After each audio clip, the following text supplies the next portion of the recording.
Ok, démarrer. Je vois tous tes écrans. On remonte d'un cran.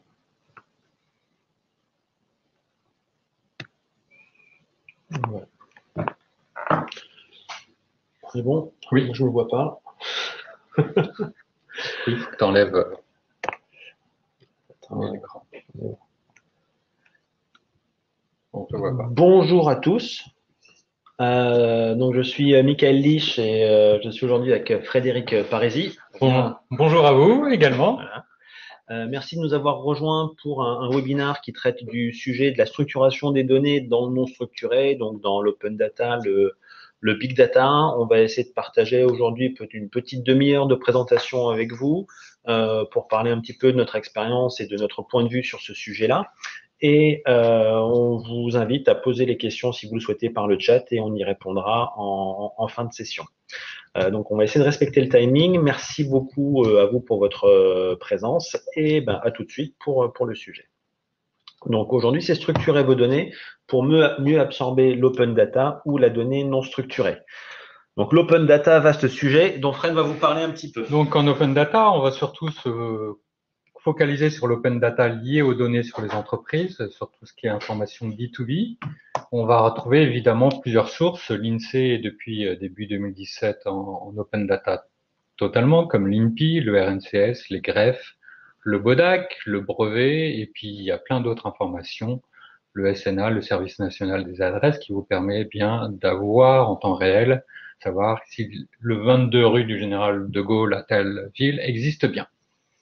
Toutes ces informations sont maintenant disponibles pour faire des comptages, pour faire des extractions en fichiers, et avec Data OpenSoft et quelques autres opérateurs, sont même disponibles en web service pour récupérer toutes ces données.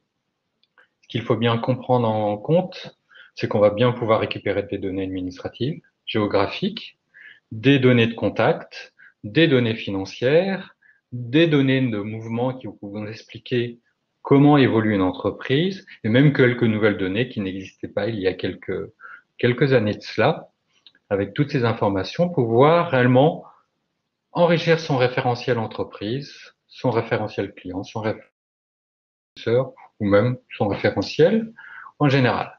On va quand même constater que l'open data se rapproche quelque part vers le big data, puisqu'on a de la donnée parfaitement structurée et on a la donnée semi-structurée.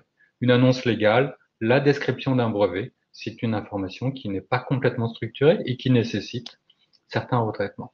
En parallèle, on va voir aussi que toutes ces sources parlent de la même chose, l'entreprise, ses entités légales, ses implantations, ses dirigeants, mais qu'en fait, elles parlent de la même chose, mais pas forcément sous le même axe. Une fermeture juridique, une fermeture économique n'a pas le même sens pour l'INSEE et pour les greffes. On va constater d'ailleurs que si vous regardez, toute société qui est tombée en procédure collective et à la suite des jugements est tombée en liquidation judiciaire, 36% de ces entreprises sont toujours actives à l'INSEE. Donc on voit que un seul source d'open data peut poser des problèmes à long terme. Ça va permettre d'avoir une bonne vision, une bonne photographie. Mais pour faire le film, il faut toutes ces sources et que c'est la difficulté de tout relier et de s'assurer de prendre bien la bonne information au bon moment. Et donc, il va falloir structurer. Et finalement, c'est la même chose pour l'ensemble de Big Data, puisque dans le Big Data, vous allez pouvoir restructurer vos données, mais dans la gouvernance de données, la règle d'or, c'est bien de maîtriser son référentiel. Michael, sur le Big Data? Alors effectivement, sur cette notion de big data, on a parlé de données structurées, de données semi-structurées. Dans le big data, on va surtout retrouver aussi des éléments non structurés, donc il va falloir les lier entre eux pour pouvoir avoir un petit peu de sens. Je t'en prie. Merci Fred. Donc, on retrouve la donnée qu'on retrouve dans le big data. On a effectivement les différentes sources qu'on retrouve dans l'open data, qui, comme Fred vient de vous le dire, parlent de la même chose mais sous différents angles. Donc, on a plusieurs vérités qui se retrouvent à cet endroit-là. Et encore, on est dans de la donnée semi-structurée. Quand on est dans le big data, on va retrouver plein de choses. Alors, si on est là aujourd'hui, c'est effectivement pas tellement pour parler technologie ou méthodologie de recherche. On est là effectivement pour s'intéresser aux enjeux d'une société qui vont être, au travers du big data, de développer le business, de réduire ses risques, d'optimiser les coûts, d'optimiser les process, d'être capable de produire ou d'acheter mieux. Donc, c'est vraiment ça qui va nous intéresser dans le big data. Lorsqu'on regarde le big data d'un point de vue d'une entreprise, on va on va identifier deux choses. Alors, les données qui sont dans la petite maison, ce sont les données que nous-mêmes, en tant qu'entreprise, on fabrique. C'est souvent de la donnée structurée, semi-structurée. Ce sont des clients, ce sont des factures, ce sont des bons de commande, ce sont des notes de process internes. Donc ça, c'est de l'information qu'on fabrique à partir de nos articles, à partir de la donnée qui nous appartient, et qu'on va lier effectivement à de la donnée qu'on trouve dans le big data, qui va être soit structuré, mais c'est assez rare, semi-structuré ou pas structuré du tout. La vraie problématique, effectivement, est de pouvoir exploiter toutes ces informations-là. Donc, l'objectif, effectivement, qu'on va suivre aujourd'hui, c'est toujours comment est-ce que, en regardant, en exploitant mes données internes et les données externes, je vais être capable de développer mon business, réduire mes risques, optimiser mes coûts. Donc, le big data, pourquoi faire? Qu'est-ce qu'on retrouve dans le big data? On retrouve toutes sortes de données issues d'indicateurs, de trafic, de volume consommé, de stock, de risque de défaillance, les données que je retrouve un petit peu dans l'open data concernant les tiers. Je retrouve des informations issues des réseaux sociaux. Donc, toutes ces informations-là, effectivement, sont à traiter. On ne va pas parler aujourd'hui de technologie ou de master data, pardon, de deep learning ou de machine learning, mais on va simplement essayer de s'attacher au fait que même un algorithme, même un calculateur hyper puissant, pour pouvoir être efficace, il est beaucoup plus efficace s'il est capable de rapprocher ces données de certaines références. Donc, qu'est-ce qui nous intéresse, nous, dans ce volume de données qui ne cesse d'augmenter? J'ai besoin de rapprocher ça de certaines références qui vont être mes clients, mes fournisseurs, qui vont être mes employés, qui vont être mes produits, mes implantations et surtout toutes les interactions qui existent entre ces éléments-là. Donc, toutes j'arrive plus à retrouver mes mots. Toutes ces interactions sont effectivement présentes dans le big data ou présentes chez moi, mais j'ai besoin de rattacher une information à son domaine d'activité pour qu'elle ait un petit peu plus de sens. Partons d'un exemple. Donc, j'ai fait effectivement une ligne data où je retrouve Solar Turb Dubaï, un montant en dollars, Titan 250, CAD Global Mining. Je ne sais pas ce que c'est. Pour pouvoir voir de quelle manière le fait de se rattacher à une référence donne du sens, on va simplement dire, voilà, j'ai des références, je sais que j'ai des product ID, j'ai des PO number, donc des numéros de commande, j'ai des raisons sociales, des sociétés, des identifiants fournisseurs et des montants d'achat.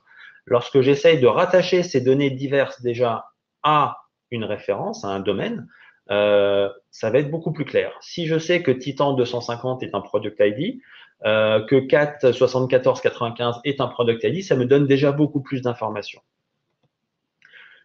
Et une fois que je lis ces informations-là, j'ai une autre vision de la donnée que je collecte.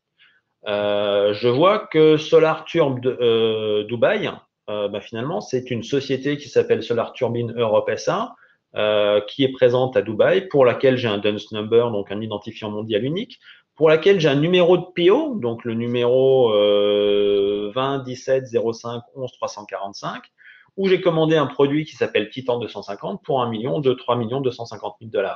Je vois aussi que j'ai donc deux autres actes d'achat, Caterpillar Global Mining America et Turbomac France, pour lesquels j'ai une identité qui est claire parce qu'elle est reliée à un sirène ou à un DUNS number, que j'ai des numéros de commande, que j'ai des identifiants de produits et que j'ai des montants de transactions.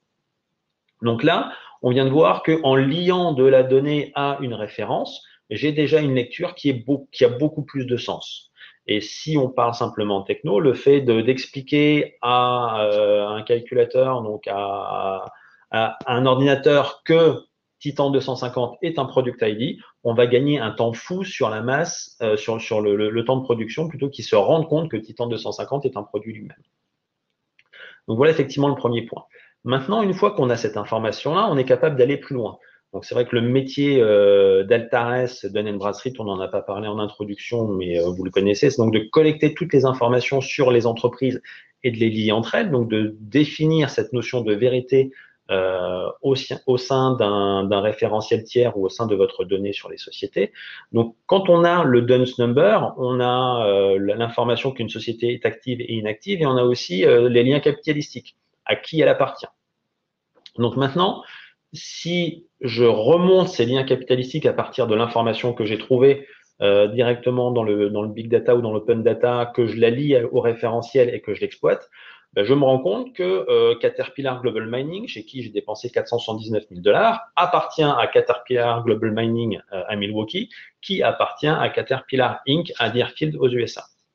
Si je m'intéresse à Solar Turbine, eh ben, je vois que Solar Turbine, dont effectivement appartient à Solar Turbine Inc., qui est à San Diego, qui appartient à Caterpillar. Donc là, c'est les liens capitalistiques qui me permettent de remonter ça. Si je fais une consolidation sur une partie de la raison sociale, je perds cette information-là. Si je regarde Turbomac France, donc là, on a un chemin qui est un petit peu plus sympa. Je vois que Turbomac France appartient à Solar Turbine en Suisse, qui appartient à Caterpillar Overseas, qui passe ensuite par le Luxembourg et par les Bahamas pour appartenir effectivement remonter à Caterpillar Inc. Donc là, je vois déjà deux choses. Je vois que j'ai trois actes d'achat qui me paraissent distincts, qui finalement sont complètement dirigés vers la même société. Et je vois que Turbomac France a un arbre capitalistique qui est assez tortueux. Et si on ajoute à cette notion de master data la notion de compliance qu'on essaie d'avoir aujourd'hui, j'ai besoin d'identifier toutes ces informations-là pour pouvoir limiter mes risques notamment. Donc, qu'est-ce qui se passe maintenant? J'ai identifié que j'ai plus trois actes d'achat distincts dans ma société, mais finalement, j'ai un gros contrat avec Caterpillar Inc. Qui est de l'ordre de 4 600 000 $. L'impact direct que je peux avoir, c'est j'ai un accord cadre avec Caterpillar et donc le montant que j'ai dépensé avec Solar Turbine et avec Turbomac, je vais être capable d'appliquer des prix qui sont plus intéressants que ceux que j'ai effectivement eus. Voilà, donc effectivement, en moralité, c'est le référentiel permet de mieux comprendre la data qui nous entoure. Lorsqu'on lit les données entre elles, c'est effectivement de là que vient la valeur. Là, je vous affiche une petite citation de Malcolm Hawker, qui est un data architecte chez DB aux US. Et on se rend compte aujourd'hui que pour les grosses compagnies qui font du B2B, la vraie manière de capturer de l'information sur les clients, sur les prospects, c'est d'exploiter les données qui sont dans le big data. Et que pour exploiter ces données qui sont dans le big data, on a besoin de les lier à un référentiel et notamment nos données propres avec un référentiel tiers, client, fournisseur, partenaire, qui est vrai, qui tient compte de ces états d'activité, des déménagements. Donc, en gros, on a de l'information plus du lien, effectivement, nous donne de la valeur. Et donc, ça se révèle lorsque la valeur des données se révèle lorsqu'on les lie entre elles. Et donc, Fred, une petite définition du référentiel? Tout à fait. Comme le rappelle Wikipédia, le référentiel, c'est réellement l'ensemble des bases de données contenant vos références d'un système d'information. Et le référentiel clair, logique et précis est les gages de votre bonne interopérabilité d'un système d'information avec toutes les données qui vous entourent. Et c'est donc cette règle d'or de la gouvernance donnée, maîtriser son référentiel vous permet de révéler la valeur des données puisque vous allez pouvoir les lier. Et donc le succès d'un référentiel, c'est bien sûr d'avoir pour chaque référence garantir son unicité, sa véracité, que cette référence soit indétournable et incontournable. C'est-à-dire ne pas avoir de fake news quand on parle d'une référence. Qu'une information, elle est vraie à un moment donné, elle peut évoluer, mais on est sûr qu'à ce moment donné, elle est sûre. Puisque, en fait, votre référence, vous allez avoir une référence comme la définition d'un mot. En tous les cas, il y a un mot, derrière, il y a des caractéristiques, il y a un usage dans son contexte, et sur ces trois couches d'informations, vous allez rajouter des observations et de l'interaction. Et tout cela, et le big data, c'est réellement de l'observation et de l'interaction, et il vous faut valider le cœur, la référence. Donc, on va avoir plusieurs types de référentiels, des référentiels produits, au sein d'une entreprise, de marques, de brevets, de certificats, d'immatriculation de voitures, de concordance liée à l'environnement et ainsi de suite. Vous allez avoir un référentiel client, un référentiel fournisseur, partenaire, utilisateur, et des adresses, des immeubles, des gares, des backbones dans tout ce qui est IT, technologie. En finalité, qu'est-ce qu'on trouve? Des personnes, des lieux, des produits. Et tout tourne autour, quel que soit votre référentiel, de ces trois particularités. J'identifie à une adresse, à un lieu physique, à un produit ou à une personne, et ces trois référentiels peuvent se lier, se relier, puisque c'est là qu'il fait une interaction dans votre référentiel. Et donc, c'est ce qu'on a, c'est ce qu'on, la force d'Altares et dans le monde de l'information sur les entreprises, et ce que va vous apporter l'open data, c'est cette liaison de pouvoir attacher tous ces tiers, ces lieux, ces produits aux entreprises. Parce que qu'est-ce qui se passe quand un tiers est mal identifié? Bah, je mets une mauvaise raison sociale ou une raison sociale assez incomplète. Je vais rajouter une adresse, des implantations, des données légales, des contacts, ainsi de suite. Et je vais rajouter toutes ces informations. Et plus je m'élargis, plus j'interagis, je rajoute de l'information qui peut être confusante. Et à chaque fois, ben, si mon tiers est mal défini, je peux pas voir toutes les interactions. Est-ce que ce contrat, ce petit fournisseur fait partie d'un plus grand groupe et bénéficie-t-il d'un contrat cadre ou fait-il partie des règles de SLA, de maintenance auxquelles je dois faire attention?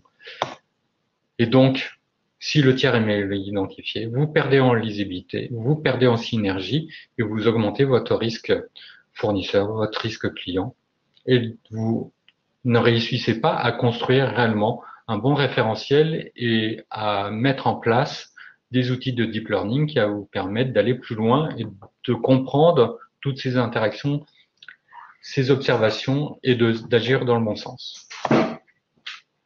C'est ce que apporte la force d'Altares DB, c'est de vous apporter cette maîtrise dans tout ce qui est lieu et entreprise, de vous garantir derrière une adresse, il y a un identifiant, l'identifiant le SIREN, le SIRET sur la France, mais d'un point de vue mondial, ça va être le DUNS number, et donc de vous dire, il y a des adresses, il y a des dirigeants, il y a des activités, il y a des ressources derrière toutes ces entreprises, et aussi des ressources documentaires et des informations qui vont être publiées. Et évidemment, il y a des actionnaires avec toute l'information réglementaire, tout ce qui est besoin de conformité, de valider qu'une filiale qui vient de se créer ou une société qui vient de se créer, bah finalement, c'est un ersatz, c'est une société qui veut être clean, mais qui appartient à un groupe ou à un pays sur lequel vous ne devriez pas avoir ou faire prendre vos précautions pour faire du business. Donc, bien gérer votre référentiel entreprise, bien gérer votre référentiel d'adresse est l'élément clé sur lequel nous apportons des réponses et des solutions. L'une des solutions la plus importante, c'est le DUNS number. Le DUNS number, c'est qu'en fait, en France, on a le numéro SIREN, le numéro SIRET, le numéro TVA. Et le numéro TVA en Europe n'est pas systématique. C'est parfois une demande express de l'entreprise pour avoir son numéro TVA.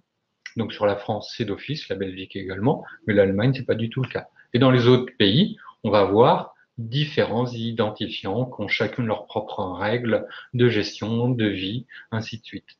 Et donc, Dun & Bradstreet a créé ce DUNS number qui permet de lier tous les établissements dans le monde et de relier toutes ces entreprises, toutes ces adresses entre elles, et donc réellement d'avoir des informations. Alors donc ici, vous avez quelques métriques qui remontent derrière toutes les entreprises. Et ces métriques changent énormément, puisqu'aujourd'hui, on a plus de 5 millions de modifications par jour sur tout l'ensemble des entreprises, tout l'ensemble des entités légales qui existent dans le monde. Et aujourd'hui, même si ce n'est plus de 245 millions, mais on dépasse les 300 millions d'établissements présents. Altares, donc, vous apporte tout son savoir-faire dans la maîtrise des data historiques internationales, des données privées, et vous permet de garantir ce référentiel et d'apporter de la donnée open data complémentaire, de la donnée comportementale, de l'onboarding, données digitales, sur lequel le cœur reste identifié clairement une entreprise à son adresse. On va reprendre après tout le discours sur présentation d'Altares, on va prendre un petit exemple sur justement une immatriculation d'un véhicule. Qu'est-ce que ça nous donne comme information? Je constate, je tag un véhicule, je vois sa plaque d'immatriculation. Les données SIV sont maintenant un peu plus accessibles. Il n'y a plus de monopole, donc certaines entreprises l'ont acquis, comme Altares, et ça va vous permettre déjà, pour un constructeur automobile, de savoir où appartient ce véhicule, à qui est le détenteur, et il va donc voir tout de suite, ah, et derrière cette adresse, je sais qu'il y a déjà 18 véhicules. Altares, nous, on va vous apporter la connaissance interentreprise, l'appartenance, de dire également, il y a des établissements, des usines de production, des bureaux administratifs, des lieux de vente, mais aussi une société au-dessus, voire plusieurs sociétés, et que, en fait, d'une opportunité commerciale, on va déboucher sur un marché, puisqu'on va vous donner toute la vision globale sur toutes les entreprises qui sont liées derrière cette immatriculation et de montrer clairement tout le potentiel et de voir avec quelques métriques claires quelle est la typologie des véhicules, quel est le chiffre d'affaires consolidé de sous-entreprises, est-ce que s'il est dynamique, en croissance, et de voir aussi la vie de ces véhicules. Un constructeur va être intéressant, oui, quand est-ce qu'ils vont renouveler? Et on voit que le renouvellement se fait plutôt entre la troisième et la quatrième année et qu'on est justement dans une phase où commercialement, le, le constructeur peut venir proposer une offre et il saura que la plupart, plus de 30% de la flotte va être changée dans les 18 mois, même plus de la moitié dans ce cas présent. D'un autre côté, le directeur achat voit je commande des véhicules, j'achète des véhicules à différents fournisseurs, différents constructeurs, j'ai un moyen aussi d'optimiser ces coûts en rationalisant ou en demandant à ces différents acteurs de dire, bah, finalement, je pourrais limiter et optimiser mes acquisitions de véhicules en ne prenant que un ou deux fournisseurs.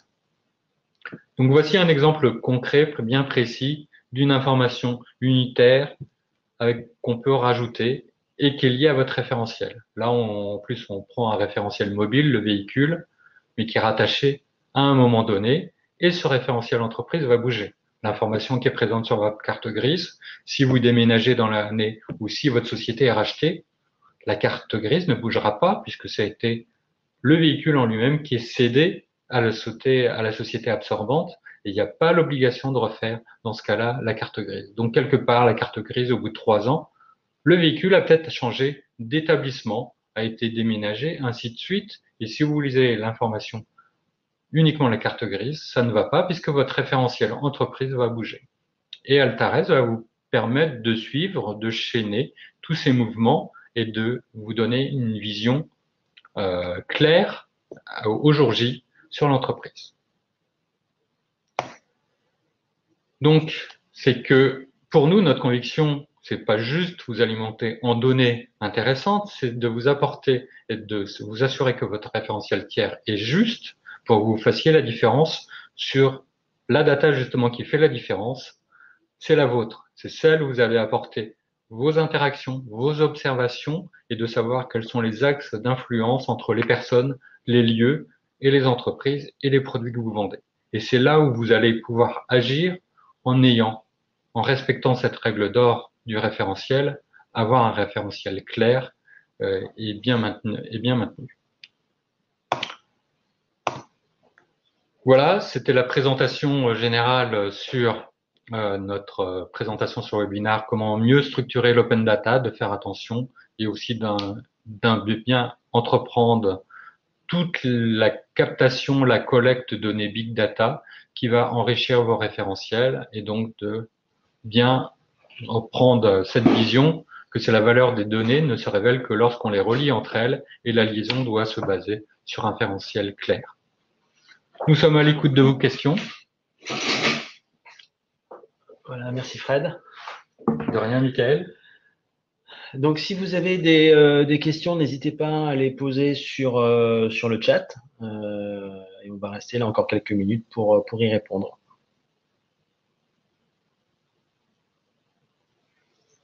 Une petite chanson, Fred? Non. Il risque de pleuvoir aujourd'hui. Je voudrais pas dépêcher un cataclysme sur la région parisienne. D'accord. C'est un événement effectivement important qui pourrait intervenir dans le big data et changer les prédictions.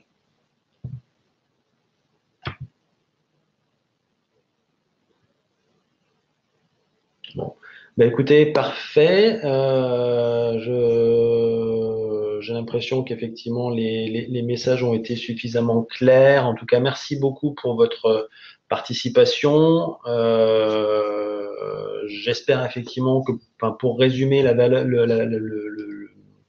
la teneur de notre message, c'est aujourd'hui, nous sommes effectivement dans une profusion d'informations que nous créons ou que nous subissons de par notre environnement, et que pour comprendre cette information et pouvoir l'exploiter à des fins de générer plus de business, limiter ses risques ou optimiser ses process, on a besoin de rapprocher cette quantité d'informations de référentiels, soit pour une compréhension humaine, soit pour une meilleure intégration dans nos systèmes d'information ou dans des études data scientist ou d'intelligence artificielle.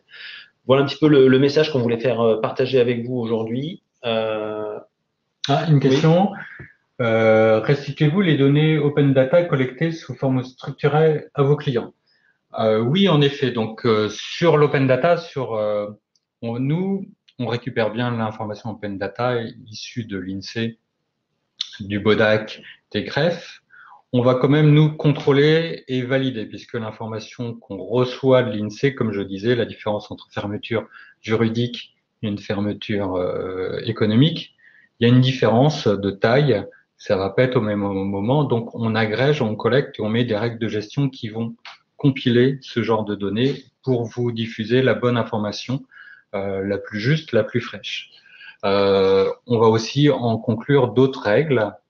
Alors, il va y avoir d'autres informations open data.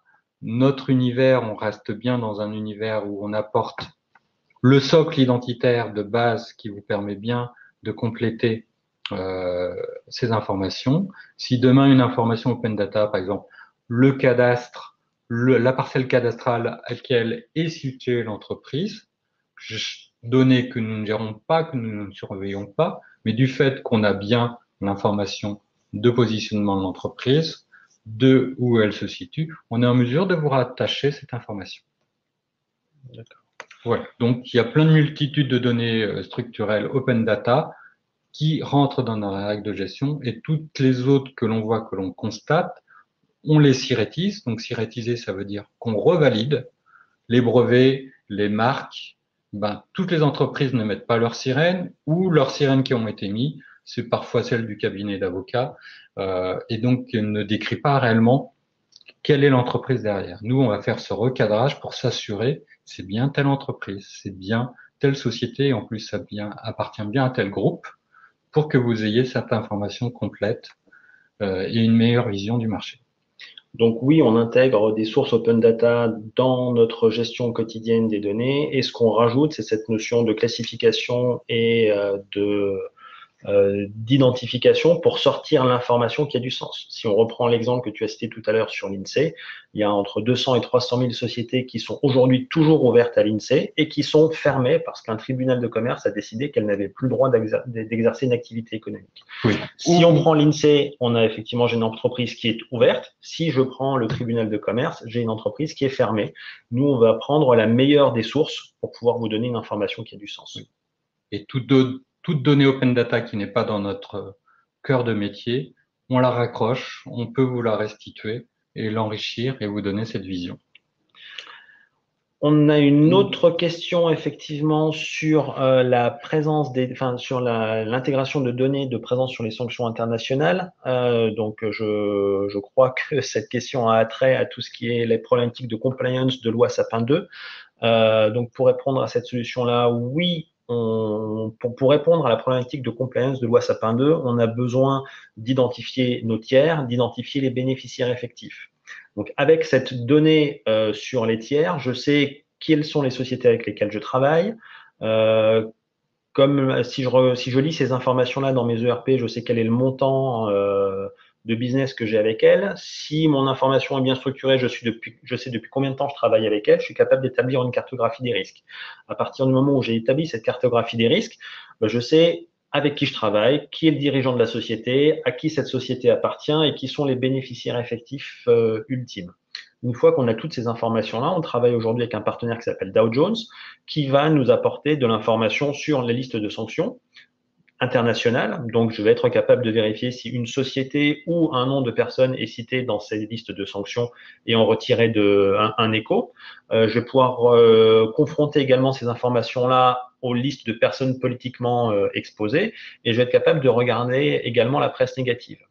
En plus, les identifications qu'on a sur les sociétés vont nous permettre de mettre un score de risque sur l'activité de la société. Est-ce que j'ai une activité qui est risquée, moyennement risquée ou pas risquée du tout? Et est-ce que le pays dans lequel est basée cette société est un pays qui est sous embargo, risqué, pas risqué? Donc, toutes ces informations-là, effectivement, sont présentes dans une solution chez nous qui s'appelle aujourd'hui InDuty.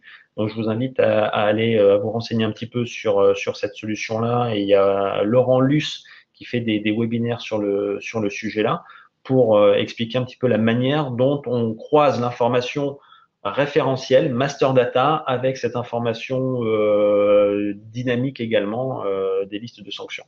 Et pas forcément structuré, puisque une liste de sanctions, Oussama Ben Laden, vous allez pouvoir le voir. Bon, il est mort, mais depuis longtemps, et normalement, il n'y a plus d'affaires, mais il peut être écrit de différentes façons. On est surpris de voir qu'il y a différentes dates de naissance selon les sanctions dans chacun des pays.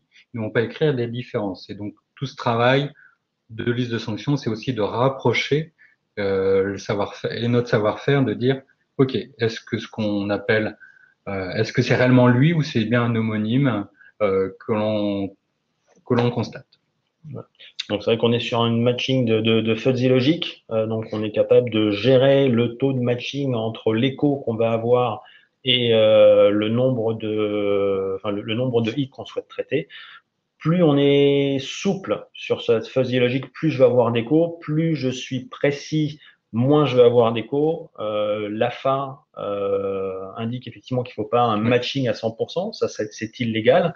Par contre, effectivement, plus on ouvre la logique de matching, plus on va avoir de faux positifs à traiter. Donc d'Oussama Ben Laden, notamment, qui ne sont pas celui effectivement que je recherche. Voilà. Très bien. Et donc, je vais trouver une transition avec la question suivante. C'est aussi, on dépend de tout ce que donnent les entreprises ou les administrations, les organismes d'information qui n'est pas forcément structuré ou saisi de leur propre façon, selon leur propre habitude de faire. Et donc, on va voir justement dans les nouvelles sources d'open data, de la DGFiP, le Banatic, que c'est une information censé officiel. Après, à prendre avec les précautions, on voit que le Banatic et tous les centres de gestion de compétences des mairies et des collectivités, que parfois, c'est censé l'information telle collectivité a la compétence de la gestion des eaux, et finalement, c'est la mairie principale de la ville qui le gère, et donc il y a une petite différence. Mais c'est une déclaration, c'est l'information légale qu'on va pouvoir suivre, et toutes les lignes qui sont fournies par ces administrations vont avoir quelques défauts aussi dans la valeur. C'est une information qu'ils mettent à titre gracieux ou selon avec une licence ou en tous les cas les utilisateurs doivent s'enregistrer pour avoir cette donnée. Parfois, justement, au niveau de la DGFiP, où il peut avoir quelques informations fiscales la DGFiP doivent anonymiser dès que c'est la personne physique, mais la personne morale, il n'y a pas besoin, mais parfois, c'est mal renseigné. Des habitudes de saisie. Parfois, certains opérateurs sont payés au mot, d'autres à la tâche, d'autres à l'heure. Donc, c'est pour ça qu'on voit surtout dans les sources greffes qu'on a tous les prénoms des dirigeants. C'est plus simple, c'est la personne qui saisit reçoit 4 mots au lieu d'un seul prénom. C'est des exemples qu'il faut bien prendre en compte et gérer dans la gestion de l'open data. Et on s'ouvre, on reste quand même, nous, dans notre cœur de métier, de bien valider qui sont les entreprises actives, où elles sont situées, qui les dirige. Tout ce qui entoure et tout l'open data, nous le référençons, nous, ce qu'on appelle, nous le normalisons en apportant le SIRET, l'établissement, le numéro unique d'établissement en France, ou le DUNS sur l'international, pour raccrocher cette information. On va pas encore jusqu'à recadrer la donnée. Est-elle juste ou est-elle pas, ou est-elle obsolète, puisqu'il y a une autre information. On reste toujours notre cœur de métier référentiel, vous assurez le risque client, le risque fournisseur, que le tiers avec lequel vous souhaitez vous engager ou vous êtes engagé est bien celui que vous croyez. D'autres questions? Ouais, je bien répondu à votre question, Monsieur Louek.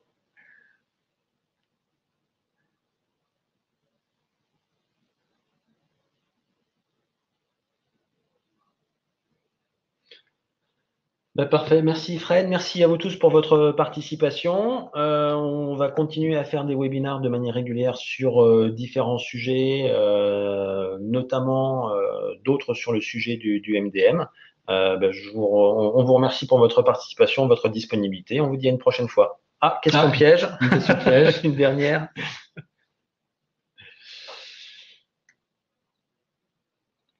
Alors, c'est si je comprends, la connexion d'un référentiel externe à son SI tire la question du processus de création des tiers. D'autres acteurs du marché comme Syspertech semblent permettre d'externaliser cette règle de gestion. Comment Altares travaillerait avec un acteur comme Syspertech? Nous travaillons déjà avec le Syspertech. Syspertech ne travaille pas qu'avec Altares, mais avec les principaux acteurs du marché de fournisseurs de données. Il travaille avec la Banque de France, nous, nos, nos concurrents directs également. Justement, ils agrègent notre donnée à des fins métiers. Donc, ils sont réellement dans une solution, dans une approche SaaS, Software as a Service, et même DaaS, Data as a Service, pour réellement répondre à vos enjeux métiers. Et pas juste avoir une information où l'entreprise est active, où l'entreprise a un score de 15 sur 20, ou un tel risque, ou tel retard de paiement. Ils sont là réellement pour vous aiguiller et optimiser vos actions dans votre démarche au quotidien. Je dois collecter du cash, je dois sécuriser mes décisions d'octroi, de financement, et ils sont là justement pour apporter cette intelligence par rapport à la donnée brute, à vos enjeux. Donc, c'est vrai que quand on parle de référentiel, on a trois phases qui sont importantes, enfin quatre phases. La première, c'est la reprise du stock, donc s'assurer que toutes mes écritures actuelles sont clairement référencées avec un SIRET, avec un DUNS number, que derrière cette information-là, donc j'ai l'information de est-ce que l'identité que j'ai sur la société est la bonne ou pas, est-ce qu'elle est active, inactive. Ça, c'est effectivement cette première phase. Il y a la deuxième phase qui est la phase de création, donc toutes les nouvelles sociétés que je vais créer dans mon système d'information ou dans mes systèmes d'information doivent respecter la logique que j'ai mise en place. Donc, création avec un SIRET, création avec un DUNS number, avec les informations dont j'ai besoin en exploitation opérationnelle. Et la troisième phase va être la mise à jour. Et la mise à jour, effectivement, on a besoin d'intégrer ça dans les processus. Donc, c'est-à-dire qu'on doit avoir une manière intelligible par les opérationnels de, OK, j'ai un déménagement de société. Qu'est-ce que ça veut dire? Est-ce que ça veut dire que je dois arrêter de travailler avec cette société? Oui, non. Il faut la réponse, c'est non. C'est je dois simplement soit commander une autre adresse, soit livrer une autre adresse, soit potentiellement refaire un contrat avec la nouvelle identité de la société. Une société se fait racheter, même chose, je peux continuer mon flux de business. Par contre, il faut que je mette à jour mes informations parce que la société A a été rachetée par la société B. Maintenant, il faut que je regarde qui est la société B. Peut-être que je vais avoir une due diligence à faire sur cette société-là. Et si la société-là est un de mes plus gros concurrents, par exemple, enfin, si la société B est un de mes plus gros concurrents, je vais peut-être avoir une décision à prendre. Donc, la mise à jour doit s'intégrer dans les processus propres à chacune des sociétés. Et pour faire le lien avec quel est le lien avec le BAO pour SAP, donc sur Syspertech, c'est le BAO, lui, utilise cette intelligence de moteur de recherche et de matching directement dans une interface SAP. Donc on a la possibilité, quand je suis utilisateur de mon SAP, de créer simplement une fiche tiers, de m'assurer qu'elle est présente ou pas dans ma base de données ou dans mon système d'information, de m'assurer que je ne vais pas créer une société inactive ou un doublon, où on a effectivement la possibilité de venir juste charger un DUNS number. Donc, si on souhaite externaliser cette création ou la centraliser au sein de différentes, enfin, pour le compte de différentes directions, on peut le faire et après, on peut injecter un DUNS number, une clé référentielle dans mon système d'information pour pouvoir le monitorer. Puisqu'il y a bien, on va voir deux étapes dans le cycle de vie avec votre tiers. La création, l'onboarding de ce tiers dans vos systèmes et de vous assurer que vous avez bien toutes les informations et que ce tiers est bien présent de façon unique. Et puis, il va y avoir toutes les règles de gestion où c'est plus l'intégrateur, des partenaires comme Syspertech ou d'autres qui vont interagir pour en dire oui, mais l'information a bougé et je décide quoi et comment et qui je fais intervenir et qui doit décider. Altares est là en tant que fournisseur d'informations et de faciliter l'onboarding et le suivi des opérations qui ont un impact métier.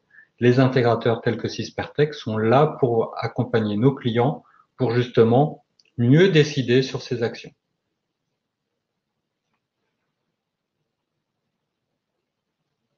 Une nouvelle question. Alors, effectivement, là, on quitte un petit peu le sujet, mais Nicolas, on pourra reprendre ces discussions-là n'importe quand. C'est une question, effectivement, qui se focalise sur un outil que nous avons développé pour intégrer de la donnée et des processus dans SAP. Et la question, effectivement, c'est quelle est la valeur ajoutée de cet outil. Donc, on pourra en discuter, mais c'est vrai que je pense qu'on sort du cadre du webinaire. Mais c'est la résultante, Oui. quoi qu'il en soit. C'est bien maîtriser son référentiel, c'est d'être certain qu'on identifie en bien tous ces produits, ces lieux et ces personnes qui interagissent. Maintenant, la deuxième question qui est soulevée, c'est justement, je constate des interactions, des observations. Je constate des interactions. Comment dois-je agir?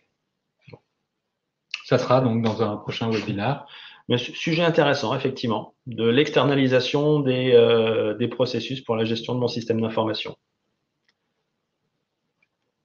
Merci à tous. Je crois qu'on n'a plus de questions. On a respecté le timing et on vous dit à bientôt pour de prochaines aventures.